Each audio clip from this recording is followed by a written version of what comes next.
is because I had something telling me that I will not be replaceable. I don't want to be replaceable.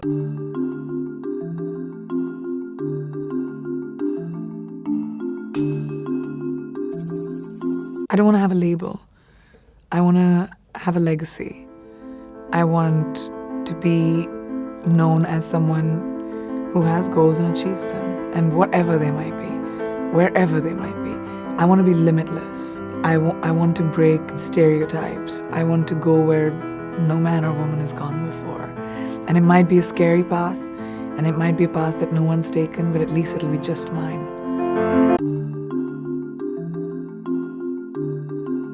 I've always tried to push the envelope a little bit, especially when I started in the movies in early 2000s. The girls were always the pretty, which is amazing as well. I love doing it. I love my sari blowing in the wind, and I love, the boys serenading me. I love all of that. But it was just limited to that. When I was told at a very young age, about 19 or 20, that, लड़कियां तो interchangeable होती हैं फिल्मों में. अगर दूसरी heroine नहीं मिली तो नई लड़की लॉन्च कर लेंगे, क्या फर्क पड़ता है? I think subconsciously it really struck me in my head. And looking back retrospectively, I made my career what it is because I had something telling me that I will not be replaceable. I don't want to be replaceable. So I was 18 and I started doing movies. I gave myself a year and a half. And I said, if I sense that I'm not good at what I'm doing and I don't see something opening up for me, I'm going to go back to college. I always had a plan B. I still always have a plan B. And that's what I always tell young people, that, life doesn't end. It just keeps moving. You have to put your blinkers on and find what you do best and just keep moving.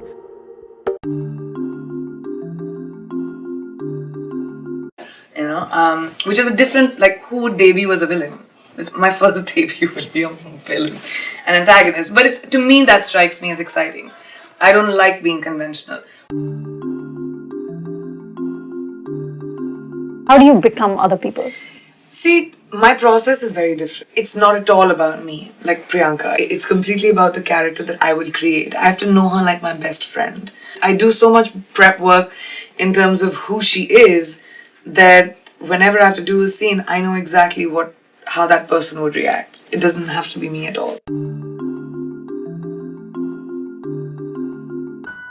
Quantico was my first audition. I knew I had to go into this room and read these lines in front of all these people, but I was so nervous before I went in. So I went to the bathroom, I remember, before I went in, and I looked in the mirror, and it's so stupid and cliche.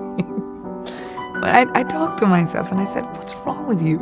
You've played the most difficult characters in the most complicated movies. I tossed my hair a little bit, felt great, and walked out. Did my bit and got the job.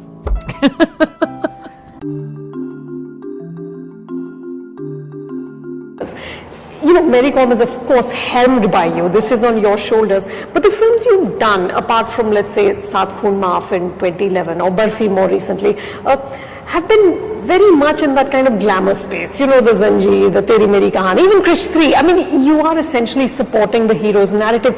Is this by design that you chose these movies, or are these the best of the lot? No, I have to do those films to be able to do this film. It's the truth. It's one for them, one for me. It is the truth. My producer will not be able to raise money for this movie if I wasn't commercially viable. I become commercially viable if I do films which may not have me as a central part, but will end up making ridiculous amounts of money. As much as I love watching those films, and I get super excited, man, when I'm part of. But I'm never going to sit down and take credit for Krish and Dawn. But when I do a Barfi and that becomes 100 crores, even if I was playing a glamorous role, me and Ileana will get credit for that movie. You know what I mean? So it happens. This is a male-dominated movie business.